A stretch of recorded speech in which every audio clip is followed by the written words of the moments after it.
যারা স্রষ্টাকে প্রকৃত অর্থে ভালোবাসতে পারে না তাদের পক্ষে দেশকেও ভালোবাসা সম্ভব নয়। এই দুই ভালোবাসা মিলেমিশে একাকার। আমাদের সকল ভালোবাসা হোক শুধু আল্লাহ সুবহানাহু ওয়া তাআলার জন্য। এই ভালোবাসা নিয়ে দুনিয়ায় ভালোবাসার সমাজ গড়তে চাই। এই ভালোবাসা নিয়ে আমরা আল্লাহ তাআলার দরবারে হাজিরা দিতে চাই। আর এই ভালোবাসা বুকে নিয়ে মাহবুদের জান্নাতেও আমরা উপস্থিত হতে চাই।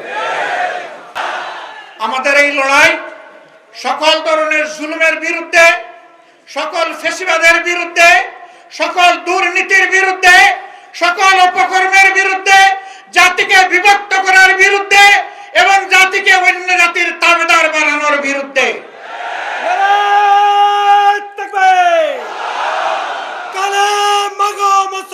মুসলমান কারণ লাল চোখ পরোয়া করবে না ইনশাআল্লাহ। আমরা পরোয়া করব শুধু পরওয়ারদিগারকে। আল্লাহ তাআলা সেই তৌফিকটুকু আমাদেরকে দান করুন। আগামী নির্বাচনের মধ্য দিয়ে নতুন বাংলাদেশের নতুন ইতিহাস রচিত হবে ইনশাআল্লাহ। একটা আহ্বান আপনাদের প্রতি। আমার ভাই বিএনপির সম্মানিত নেতা বলেছেন বাংলাদেশের স্বাধীনতার পর কোন নির্বাচন সুষ্ঠু হয়নি। একটা সুষ্ঠু নির্বাচনের পিপাসা নিয়ে জাতি এখন অপেক্ষা করছে। এই নির্বাচনে অতীতের মতো কোনো ইঞ্জিনিয়ারিং, কোনো মেকানিজম অথবা ভোট কেড়ে নেওয়ার কোনো পায়তারা চালানো হলে আমি আপনাদেরকে বলবো আপনারা বুলেট হয়ে গর্জন করবেন। ওই দুষ্ট হাত আপনারা অবশ করে দেবেন। শুধু ভোট দিবেন না, ভোটের পাহারাদারিও করবেন।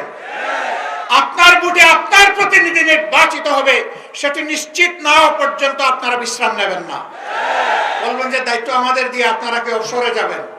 না না, আপনাদের সামনে থেকে একসাথে লড়াই করবো ইনশাআল্লাহ। মানুষের অধিকার প্রতিষ্ঠার জন্য এ লড়াই থেকে কেউ আমাদেরকে থামিয়ে রাখতে পারবে না ইনশাআল্লাহ। ভোট পছন্দের প্রার্থীকে যে যাকে পছন্দ করে তাকে দেবে, কিন্তু আমাদের অনুরোধ আমাদের সকল ভাই মা এবং বোনেরা যেন ভোটের সেন্টারে যান। ধৈর্য ধরে ভোট যেন তারা দিয়ে আসেন।